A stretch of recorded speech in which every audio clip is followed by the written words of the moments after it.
Sejam todos muito bem-vindos ao canal Crescendo na Palavra. O vídeo de hoje nós queremos falar sobre essa Bíblia maravilhosa que é a King James 1611 com estudo Roma. Mas antes eu já te convido a se inscrever no canal, a fazer parte da família Crescendo na Palavra, ativar o sininho de notificação para não perder nenhum conteúdo e vamos para o vídeo de hoje. Queremos apresentar aqui, irmãos, alguns pontos interessantes dessa Bíblia. Aqui a gente já tem, essa folha dedicatória, né? Dedicatória, folha de rosto. Aqui a gente tem um índice.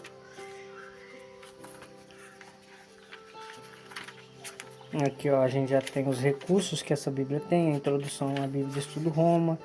Aí as características dela, né? Referências cruzadas, notas de estudos, mapas, quadros, estudos de palavras, ilustrações, fotos, introduções, cronologia e artigos. Então presta atenção comigo. Referências cruzadas, notas de estudos, mapas,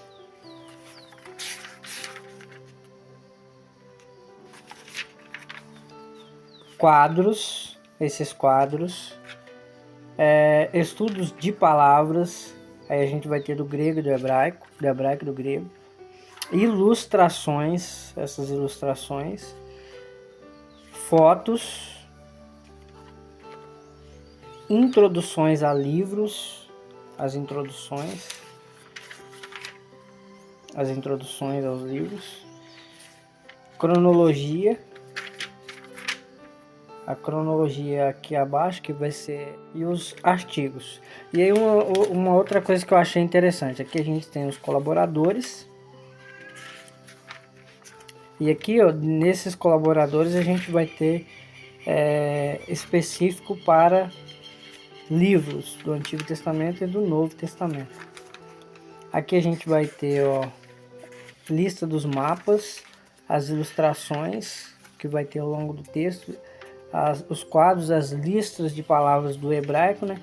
Então, se você quer pegar em ordem alfabética, por exemplo, eu quero conhecer um pouco mais sobre Deus Todo-Poderoso, derrubar, um exemplo, fugir, interpretação, oferta queimada, redimir, rejeitar, suave. Aí você vai na referência. Aqui, o que é interessante, como ler e estudar a Bíblia. Então aqui vai ter como ler e estudar. Por que gastar tempo com a Bíblia? Irmãos, a palavra de Deus ela é lâmpada para os nossos pés e ela é luz para os nossos caminhos. E aí o que a gente percebe muito, irmãos? Às vezes acontece o quê? As pessoas acabam desprezando o hábito de ler a palavra de Deus e deixa isso de lado. A gente vai ver no tempo do rei Uzias, o livro da lei ele foi perdido. Tem um vídeo aí gravado aí no canal sobre o livro da lei perdido. Eu vou deixar ele na descrição, você dá uma conferida. Tenho certeza que ele vai impactar a sua vida, porque a palavra de Deus ela foi perdida no tempo dos reis pagãos, ou seja, os reis que não pagãos, né, os reis que foram afastando, os reis apóstatas, né, que é o rei Manassés e tudo mais. Nos dias do rei Josias, o livro da lei ele foi achado. E quantos, irmãos, o livro da lei está perdido hoje? Às vezes está aí guardado aí no seu armário, às vezes está guardado na escrivaninha, às vezes está guardado aí na estante, às vezes está guardado dentro do guarda-roupa lá, amarelando, dando fungo, a traça corroendo. Então, irmãos, a palavra de Deus ela é lâmpada para os nossos pés e ela é luz para os nossos caminhos. É luz para os nossos caminhos. Pega um dia escuro e aí nesse dia escuro você vai ver a importância que tem uma lâmpada, uma lanterna. Mas isso é a palavra de Deus para a nossa vida em um mundo tenebroso, em um mundo que está cada dia mais mergulhado no pecado. E a palavra de Deus ela vai dizer, né? Lâmpada para os meus pés é a tua palavra. Não vamos deixar o livro da lei se perder dentro da nossa casa. E aí nesse vídeo eu ainda o Senhor me dá até graça para falar, né, que o livro da lei do Senhor, ou seja, a Bíblia, nós não estamos mais convidando os nossos filhos para poder ler a palavra de Deus, estudar junto com eles. Então dê uma conferida lá. tá aí na descrição, te convido a conferir e tenho certeza que você vai ser impactado pela palavra de Deus. Por que gastar tempo com a Bíblia? Comece com o coração. Na parábola do semeador, Jesus usou uma descrição verbal para descrever os níveis diferentes de receptividade que as pessoas têm para com a palavra de Deus. E aí o Senhor vai apresentar 4 tipos de características de reação diferentes de pessoas quando tem contato com a palavra de Deus. É aquele que é semeado à beira do caminho, aquele que é semeado entre os espinhos, o que é semeado na beira do caminho, na pedra, entre os espinhos e na boa terra. Aqui a gente tem motivações, né? Uma vez que o nosso coração é receptível à palavra, podemos ouvir as motivações que nos são oferecidas nas Escrituras. Em outros motivos, lemos a Bíblia para experimentarmos alegria constante. É um dos motivos, experimentar alegria constante. Sondarmos nossos pensamentos e motivações, nos guardarmos do pecado e do erro, como o salmista ele vai dizer: guardei a tua palavra no meu coração para eu não pecar contra ti. Conheçamos a Deus num relacionamento pessoal. A palavra de Deus é uma revelação que nós temos acerca do próprio Deus. Ou seja, por intermédio das Escrituras, nós passamos a conhecer aquilo que nos é revelado através dela acerca da pessoa de Deus. E o que a palavra de Deus fala acerca dele próprio? Sigamos e prossigamos em conhecer o Senhor. E é através das Escrituras que nós passamos a ter também esse conhecimento, né? A natureza, ela revela, ou seja, a criação, ela fala de um Criador, né? A própria palavra vai dizer que os céus manifestam a glória de Deus e o firmamento anuncia as suas obras. E através da palavra também nós conhecemos a vontade de Deus revelada a nós.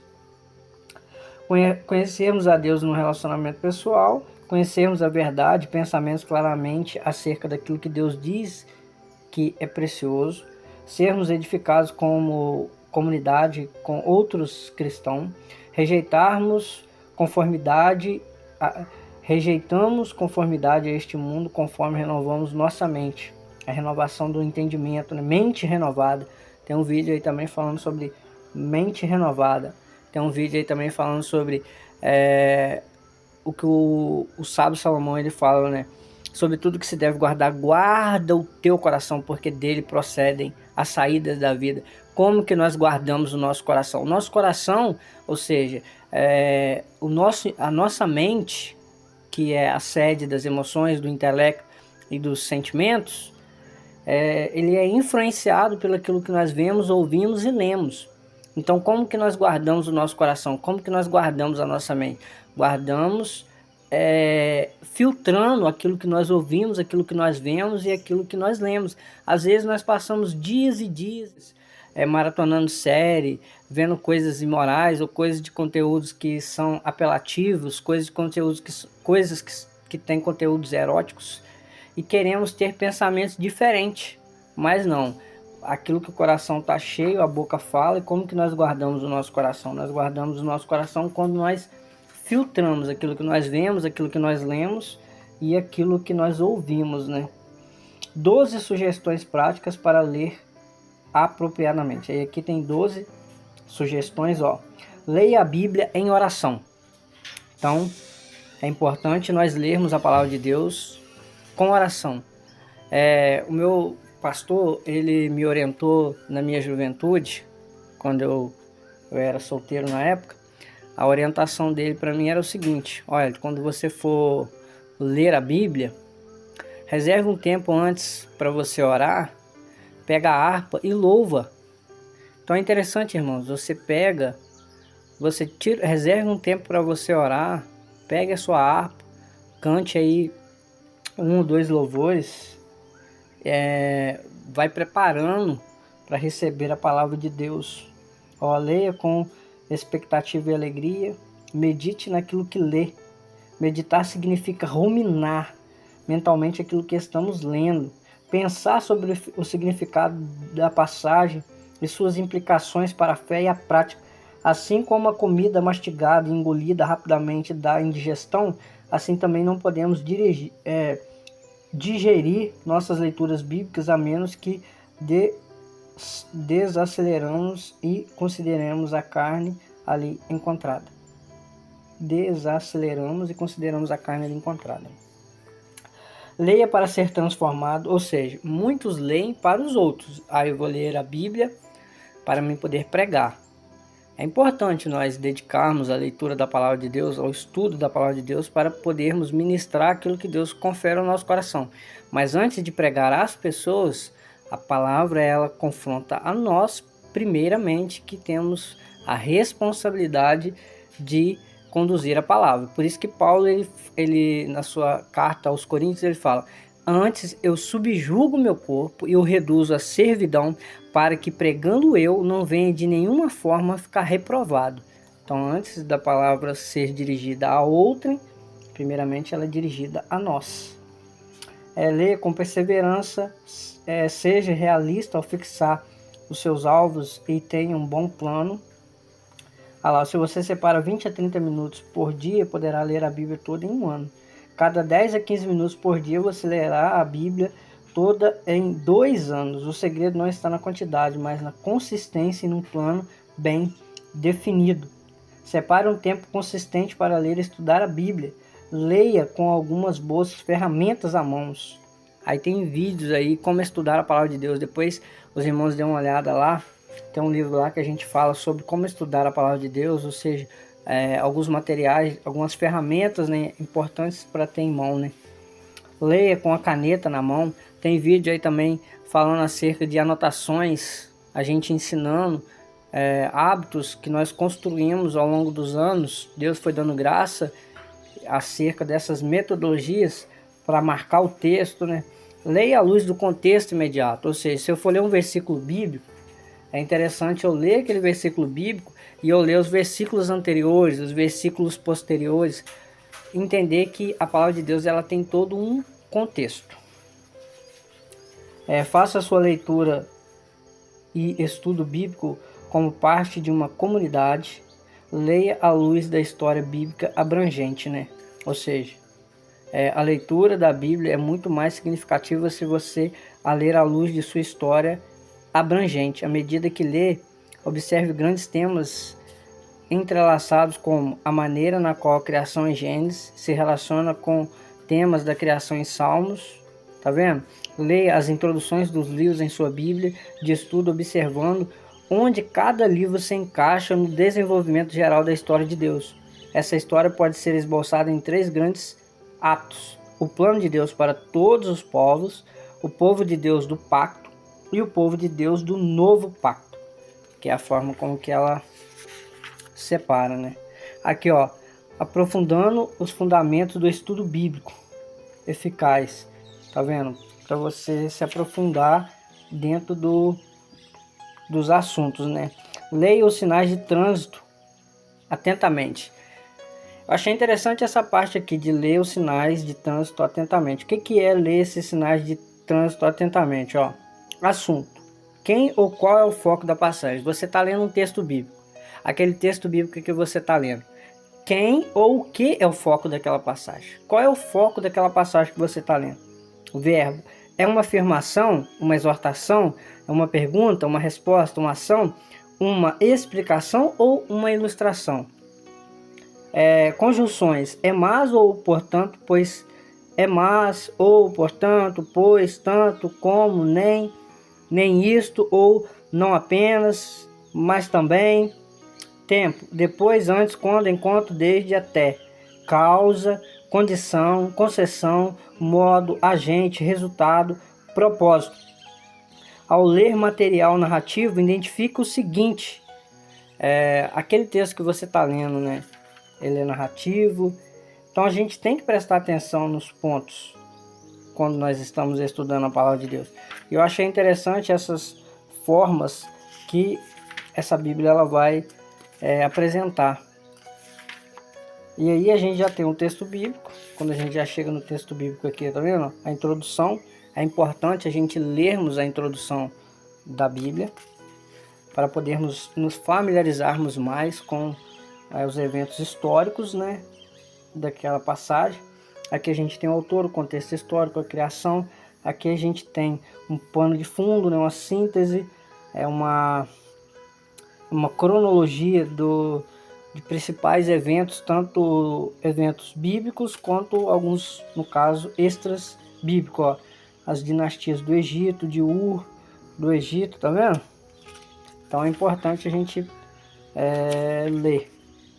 E aqui a gente vai ter esses quadros que eu acho interessante, ó, em princípio ou no princípio. Então eu estudo sobre isso. É interessante a gente estudar. Se você tem uma Bíblia, uma coisa que eu recomendo. O que acontece hoje? Às vezes a pessoa tem uma NAA, ou tem uma Thomas Nelson, ou tem uma King James. Mas o que eu te recomendo? Se você tem qualquer uma dessas três, pegue as outras duas, coloca ela por um canto e começa a dedicar nas notas de estudo, passa a ler as notas de estudo. Ou seja, se você está estudando a Bíblia, vai lendo os textos bíblicos, vai lendo as notas de rodapé e vai lendo esses quadros, vai agregando valores. Às vezes a gente tem aqui, ó, um quadro com um estudo, uma nota explicativa, e muitas das vezes muitos passam desapercebido, não se alimenta desse conteúdo vasto que tem aqui, então não deixa passar desapercebido. Leia as notas de estudo, tá vendo, ó? A singularidade da narrativa da criação de Gênesis, a identidade de Deus, nenhum Deus rival, criação a partir do nada, o valor da humanidade, o dia do repouso, a confiabilidade histórica do Antigo Testamento, história primitiva, história patriarcal, achados arqueológicos na história histórica, Israel histórico, mapa. É uma Bíblia fantástica, irmãos. Você tem a Bíblia King James? Coloca aí no comentário se você tem. Tá vendo essas ilustrações? É uma Bíblia fantástica. Por isso que eu te falo. A gente tem que usar os recursos que a Bíblia fala de Deus. Nós vamos resgatar esse hábito, né, de estudar a palavra, de ler, de se dedicar ao que ela tem para oferecer para nós. Tá vendo? É muito conteúdo, irmãos. Muito conteúdo mesmo. Tá vendo? As ilustrações que a gente tem, ó, para você, assim, tentar imaginar um pouco do como que era a vestimenta do sumo sacerdote, né? Então tá aqui. A gente não vai abordar com muita cerca, não. Hoje foi só uma passada. Então tá aqui. Já deixe seu comentário, já se inscreva, venha fazer parte da família Crescendo na Palavra. Coloca aí no comentário se você tem a King James, se você usa ela, qual que você mais usa. Coloca aí algumas curiosidades, vamos interagir. E se inscreva no canal, venha fazer parte da família Crescendo na Palavra.